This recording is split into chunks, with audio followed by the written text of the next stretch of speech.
Welcome to the First Cut Podcast, and this is presented by Bonobos, wherever your tour takes you. Rick Gehman here with Mark Immelman, Kyle Porter at a soggy Oak Hill. First off, Mark, welcome to the show for the first time this week. Thank you, Rick. It's good to be with you guys. It's a wonderful spot, this. I've absolutely loved my time.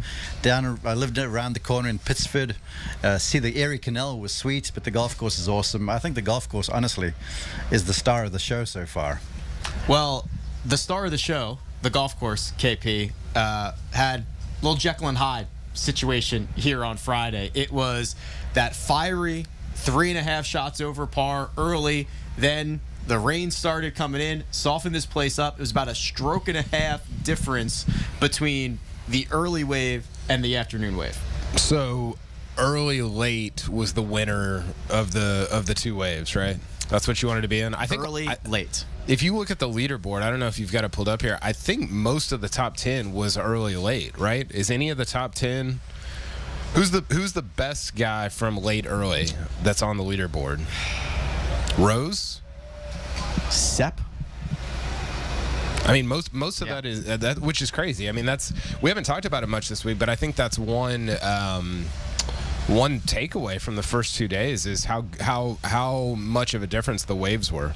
Yeah, and Mark, when you get that rain, that moisture. I mean, this course was giving these guys a lot. It still is. I mean, don't get me wrong. It did not turn Oak Hill into an easy golf course. It still played 2 strokes over par, but just a massive difference from what we saw on Thursday and early on Friday. Then no doubt it is a handful, and the early late wave, to Kyle's point, got yesterday morning we had that frost delay, and to get rid of the frost you got to water the place, so the conditions were softened up some.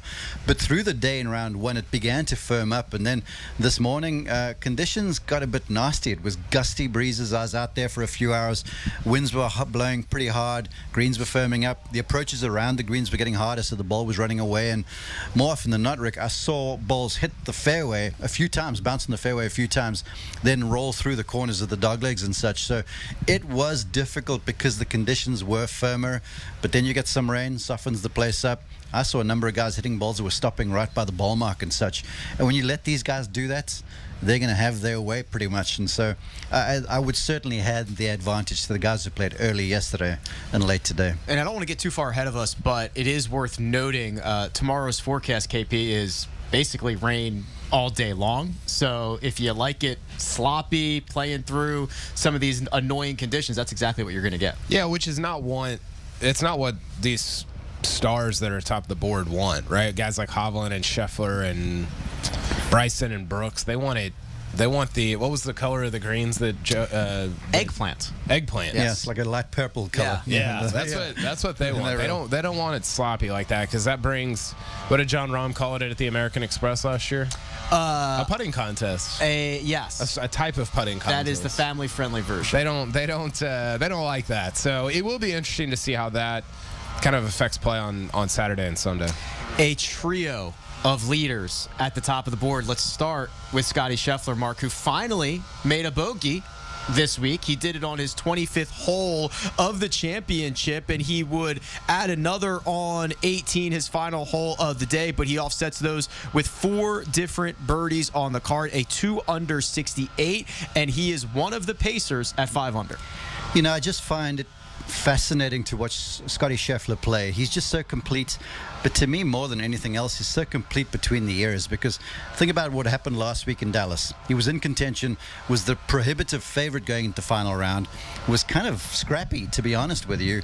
You know, pack your bags there, you come up to New York, completely different golf course, and it's just more of the same, and the guy just seems to have no weakness, but he just takes everything in his stride, and conditions really weren't that easy this afternoon. It did soften up after the rains, but those guys played in a good, 2 or 3 holes in the rain, and he just kept plodding along. And he's the kind of guy who looks like he's quite comfortable just hitting the ball down the middle of the greens, putt to the corners, make pars, pick up the odd birdie. And I feel like it's that sort of a strategy why he's been able to avoid bogeys, because this golf course is going to reward a defensive sort of a posture, an attitude where you're making smart decisions and you're playing sort of cautiously aggressively, and he seems like he's doing that. And look, he's a major contender. Well, I was going to say he didn't hit as many greens in regular. He wasn't as good from tee to green on Friday as he was on Thursday. But I think what this week has highlighted with Scheffler, which people should know by now, he's so good around the greens. His hands are unbelievable. He had an up and down on, I think it was on 17, that was a joke. I mean, where he got up and down from. So that's the thing. I mean, Mark said it. This was a great shot on number 1 right here. I think he started birdie, 3-3, hit it tight there. There's soft conditions, though. That wasn't happening this morning. That's true. Yeah, it did start to soften up. But the problem for the guys that are chasing is he's so comfortable, he's so smart, and he's not going to beat himself. So you're going to have to go beat him, which I think for fans is exciting because you're going to have horses coming after him, right? Like throwing the kitchen sink at him. The one thing I will say, think back to the Tour Championship, he kind of kicked away. Rory played well, but Scheffler kicked away, what was it, a 6-stroke lead going into the final round there? Yeah. So there's some precedent there of him maybe not closing things out, but I have a hard time seeing Scottie Scheffler beating himself at Oak Hill. The difference, though, and I'm glad you picked that, but you're at a place here where, yeah, it's going to be softer tomorrow, and you figure with some of the course setup, Kerry Haig may let them get it some.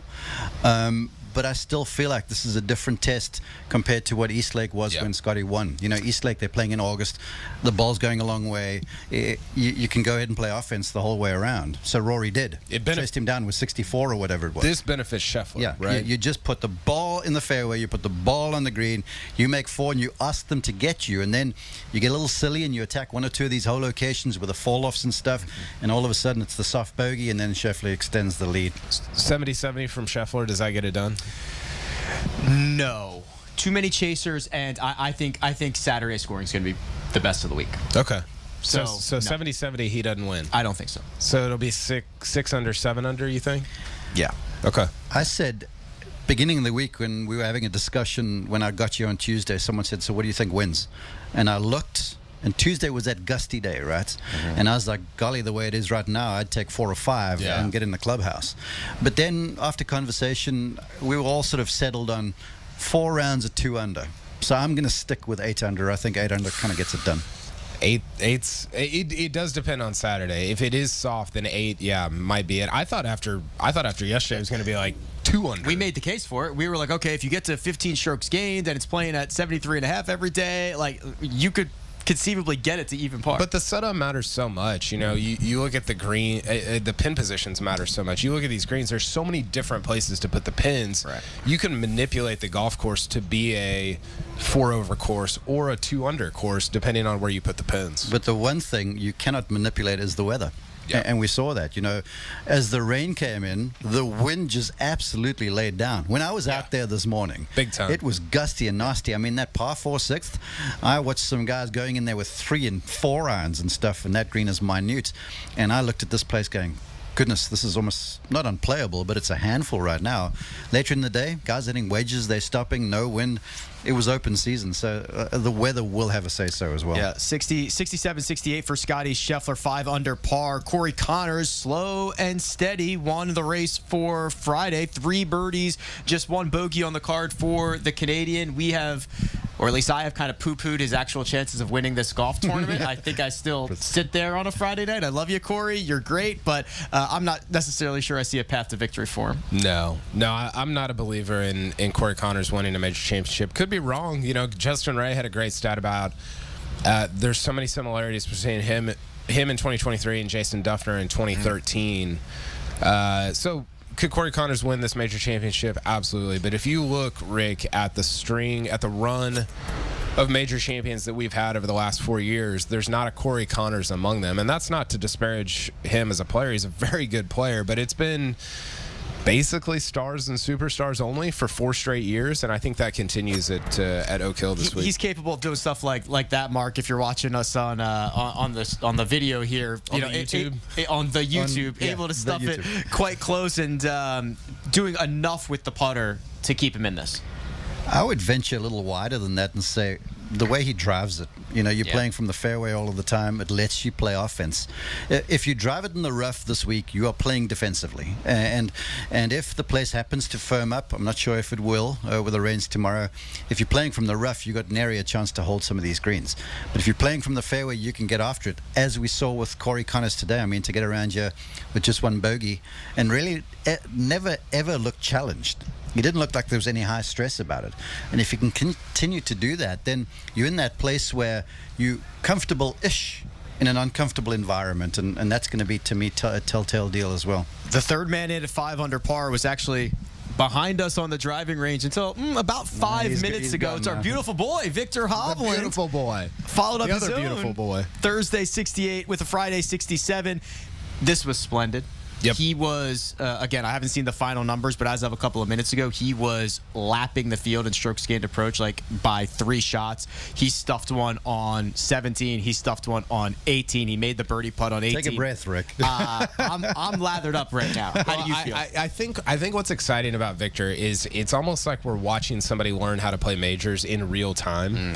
You know, and so often over the last, 10 years, you see the Spieth come out right away and win a major, and that's what you expect all major winners to be like that, which is not a reality. Even a Cam Smith, even a Matt Fitzpatrick, they had to learn how to do it over a long period of time, and we're watching that play out with Hovland, and I'm excited. I don't know if he's ready. I think he could be. I legit think Viktor Hovland could win this major championship. Last 2 majors, Mark, are his 2 best majors.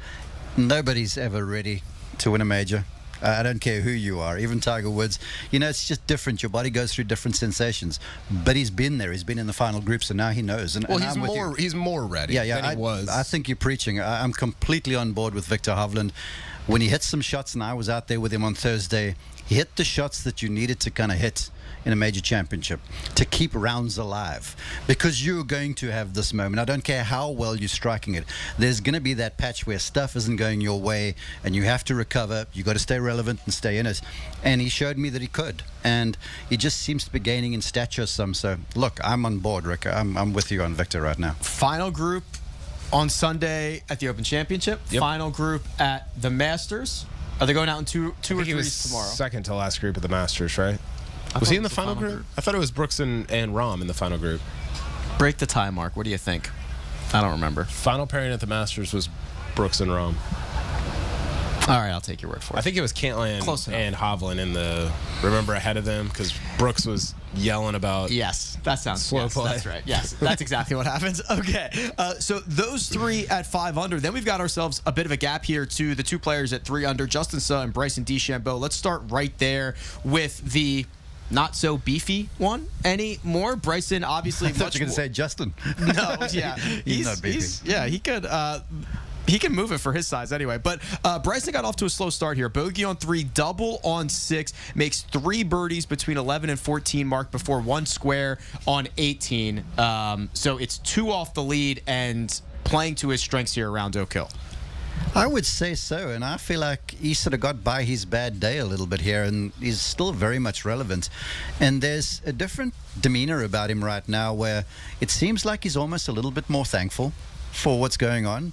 You know, when Bryson won the US Open and went on that torrid tear where he tells us afterwards that, look, I wasn't swinging very well when I won multiple times in a year, it seemed to me like he sort of thought he was the man and golf owed him something. The Bryson right now he's just seems content, seems thankful, seems to be playing the game, enjoying the game, and it's actually refreshing to see. And today I didn't believe he had his best stuff, certainly not as good as round 1, but 71, you get out here with limited damage, the leaders are inside of your sight. It's all about positioning for tomorrow, and I feel like the game is there for him right now. Here's what's shocking, Rick, about Bryson so far. I looked at this before we came out, so it might have changed by now, but he's 3rd in distance off the tee. He's also 3rd in accuracy off the tee, which is, for anybody, pretty stunning at a major championship, especially one like Oak Hill, but especially so for him. You know, on Thursday he said, I'm surprised that the ball's going straight. And you're like, yeah, so am I.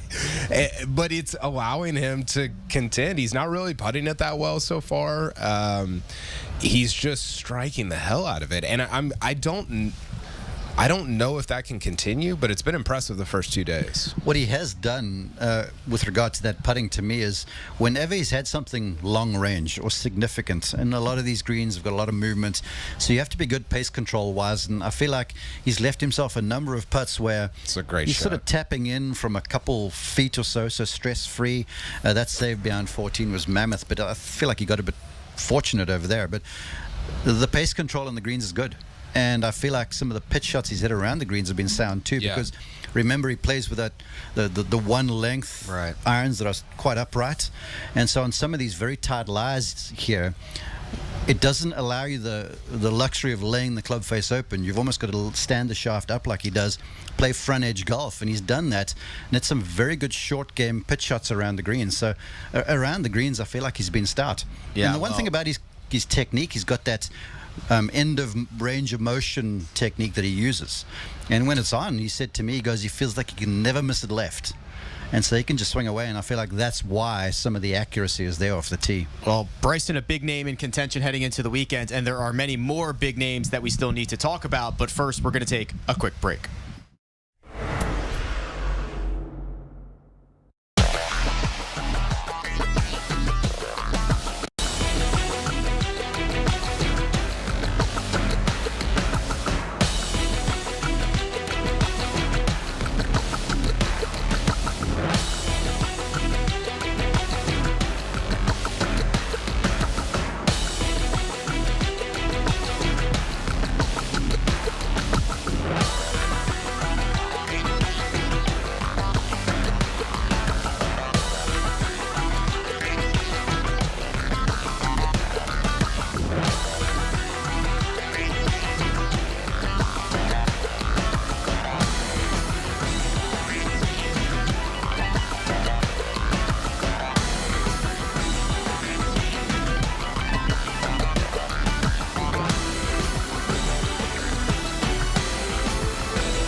Welcome back to the First Cut podcast presented by Bonobos. Wherever your tour takes you, we are talking everything about the PGA Championship, including the PGA Championship fantasy game, Mark.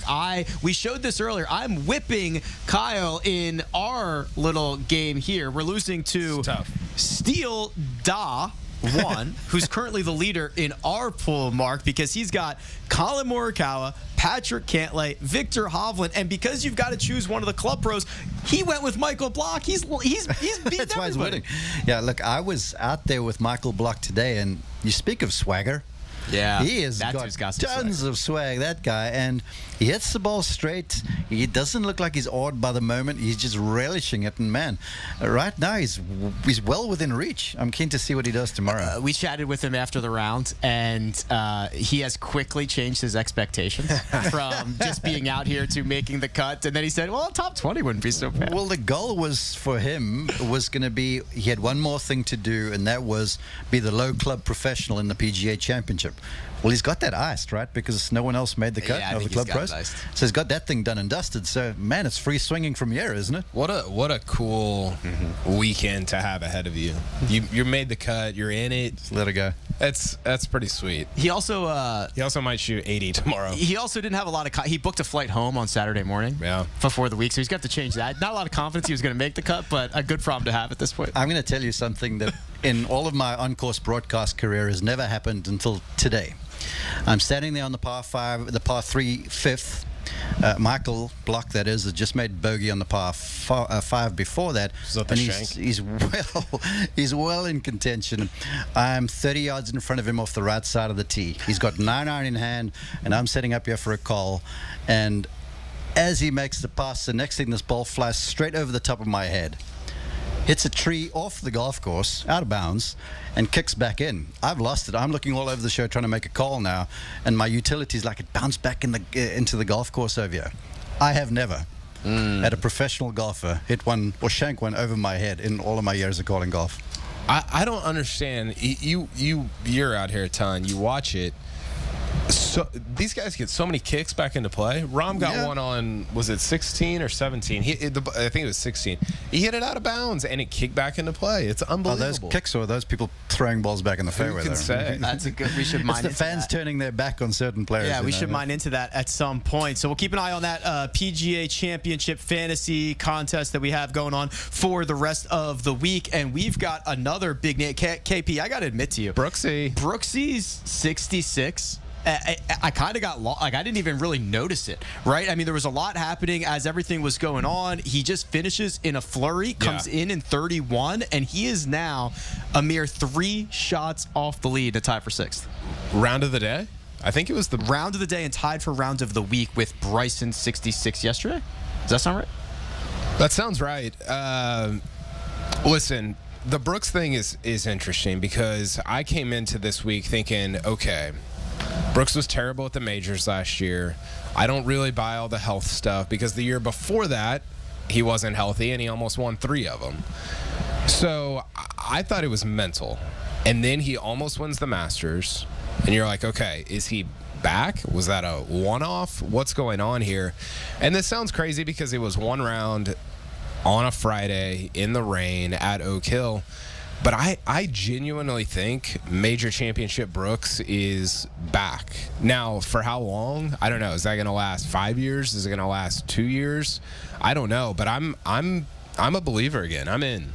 9 pars mark on his front 9, then that 31. Heck of a way to finish. Yeah, well, that's the thing. Major Championship Brooks is sort of taking a leaf out of some of the long-time Major Championship stars' books, and that's, of course, Jack Nicklaus and Tiger Woods. And they were quite prepared to just play a game and let you beat yourself because they knew at the end of the week, and Right. Brooks said as much. Remember that Major Championship where it's like, all right, there's 156 guys in the field, 90 of them can't win, other 30 don't believe in themselves. There's essentially 5 guys I got to beat. Remember that statement? And so he knows, okay, I'm plodding along here. Folks are having at it. I'm just going to make par after par after par.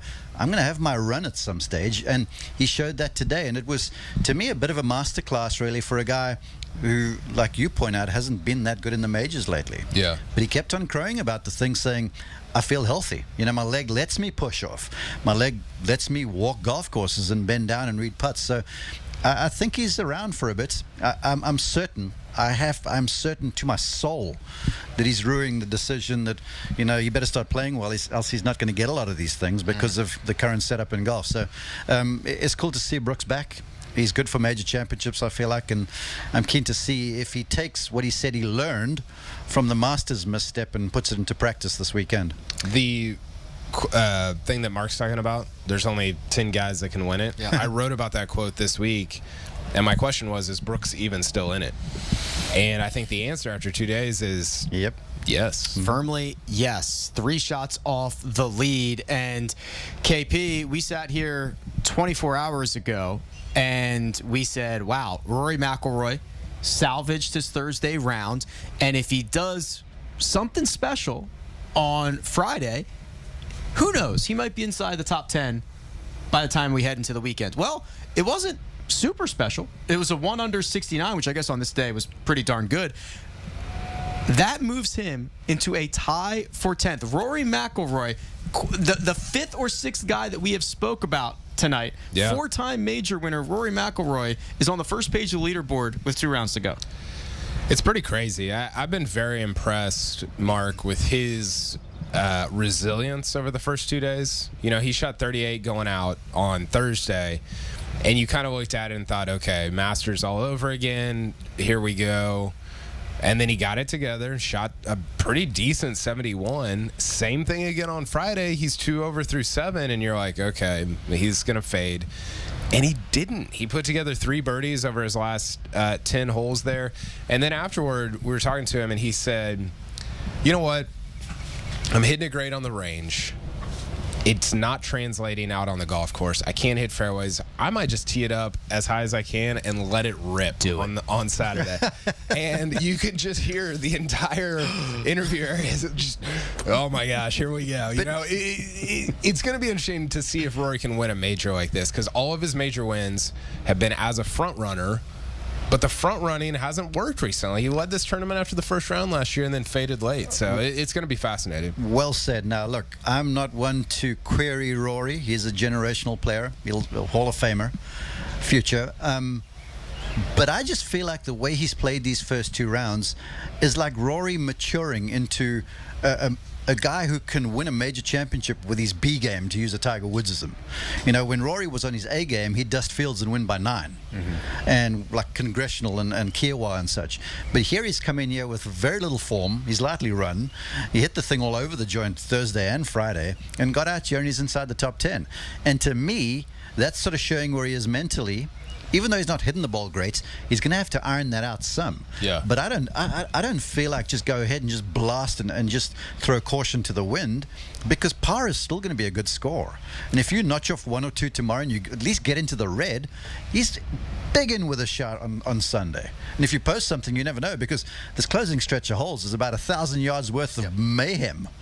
And so if he's in a place where he can post, just doing the smart stuff, who knows what's likely to happen. I do wonder if he's kind of saying, I'm not going to hit fairways anyway. I've only hit 7 of my first 28. Just blowing it as far. I mean, it's the Bryson at Winged Foot thing, which has been overplayed this week. But I wonder if that is the smart play. I don't think so. There's certain holes. To me, it's not that you just blast it, it's where you miss it. Because even though you can the length guys have an advantage, it's the side you're coming in from. Because the greatness about this golf course is that as the greens are bunkered, and a lot of them are sort of geometric in shape, it's old Donald Ross shape, and they're well bunkered and guarded, and every bunker is lower than the surface of the putting green. And so if you miss on the correct side, if you're in the rough, you can sort of run one up the approach because Donald Ross let you have that stuff. But if you're just airing it out and you get on the wrong side of a target, then you're playing defense. So yeah, if you're going to fire away, Rory, just make sure you miss on the right side, because you can get into trouble if you're on the wrong side of some of these targets. Well, we've got plenty of big names that are going to be vying for this title this weekend. We do have a couple of notables quickly, gentlemen, that did not make the cut. Jason Day comes to mind. Rickie Fowler comes to mind. Don't you say a word. Cam Young comes to mind. I won't say it. We'll just show the graphic. Cam Young, Mark's one and done selection comes to mind. Siwoo Kim, KP. What's the most surprising one? Well, I'm here to take a stand for Mark, because if I would have had Cam Young in the one and done, I would have played him. For the record, I used Cam Young the first week that we had him available. I used him at Tournament of Champions, so yeah. So I do not think that was a bad pick. To me, actually, he might be the most surprising guy in this list, even though we're talking about beforehand, he wasn't necessarily playing great, but the golf course sets up really, really well for him. He just didn't have it this week. He was bad from the start, and it only seemed to get worse. Mark, I mean, I look at Sung Jae 13 over. I mean, that's pretty shocking. I would say so, and I'd say Matt Fitzpatrick as well. To me, you look, this is a golf course that rewards power. Let's just be real. Past 7,400 plus yards, and it was playing shorter when it was firm because the ball was rolling out so much. But as it's going to get wetter, it's going to reward the long player because they'll get some shorter clubs into these greens. But that being said, I still feel like it's there for power and precision, and that's why you see a Corey Connors up the leaderboard. So I was somewhat surprised in Sung Jae because he plays that game where it's from the fairway, it's precise, he controls distance very well, and he's got that sort of just hang around thing about him. And so I'm very surprised at him shooting 13 over. 13 over. Sam Burns should be on this list also. Sam Burns was actually so much, like, he was like further down. We didn't have enough room in the graphic. Right, not enough room on the graphic, not enough characters that we could put in there. 36 to go. Who wins this golf tournament? Crazy but true. I want to go with Corey Connors. Again, I love the precision thing of it. He's very close to the Canadian border here. We are. And I feel like there's going to be a massive red and white contingent out here supporting him. And he just seems like, you use the term ready. Corey has been enough. He's close enough a few times. He's won a few times. And this golf course, I don't think you can shoot the grass off the place. So if he just continues to do what he's doing and stack a few pars up there, eliminate mistakes, I think he's on the way. Because everyone's going to make mistakes. You must just eliminate that disastrous stuff. Because think of the double bogey and triple bogey count we're seeing. And he's just kind of plodding along. So right now I'm sort of leaning towards Corey Connors. But look, there's some blue chips behind him. Wanamaker, Sunday evening, like this. Who does it? Scott Scheffler. Yeah, darn right. Change his name at the ceremony. Yeah, and he says, you know what, now that I've got two, I'm going by Scott. I'm no longer Scottie, I'm Scott. Can I change my pick? Sure. Scheffler. Scott Scheffler. Scott Scheffler. Just give me a Scottie Viktor final pairing and battle it out, and I'll be smitten. Even though he's tied, it does feel like it's Scheffler's to lose a little bit right now. It does. It does. But I still like Corey Connors, I do. All right. I don't think he capitulates. Lots of golf to be played. Moving day will be incredible. Awesome. Looking forward to it. We'll be back after each and every round to break it all now. I'll break it all down. But for now, big thanks to all the help getting done behind the scenes here. That's Mark Immelman, Kyle Porter. I'm Rick Gehman. This has been The First Cut. We'll catch you next time.